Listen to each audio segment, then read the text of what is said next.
बिस्मिल्लाहिर्रहमानिर्रहीम। आज हम बनाएंगे टिक्का बोटी।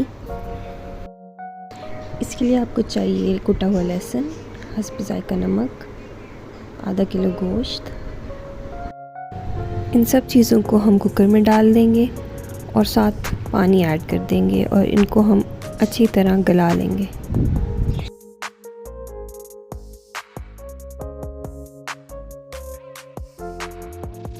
जब तक हमारा गोश्त गल रहा है हम इसकी मैरिनेशन की तैयारी करेंगे। इसके लिए हमें दही चाहिए, हस्ब ज़ायका नमक, दड़ा मिर्च और टिक्का बोटी मसाला।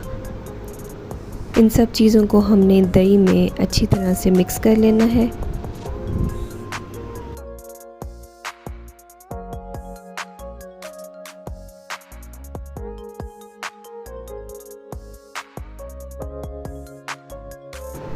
साथ ही आप अपना गोश्त चेक कर लें, अगर वो गल गया है तो उसको आप डिश आउट कर लें।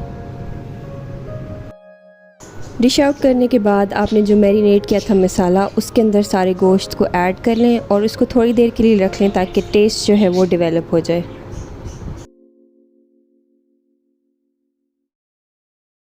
उसके बाद आप एक पैन में ऑयल ले लें और जितना भी गोश्त आपने मैरिनेट किया है उसको अच्छी तरह से फ्राई कर लें।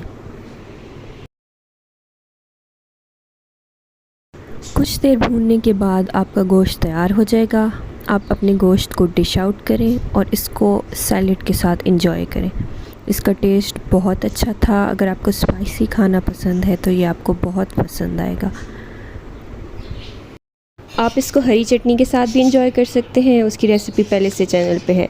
इस डिश को ज़रूर ट्राई कीजिएगा और अपना फ़ीडबैक दीजिएगा। अल्लाह हाफ़िज़।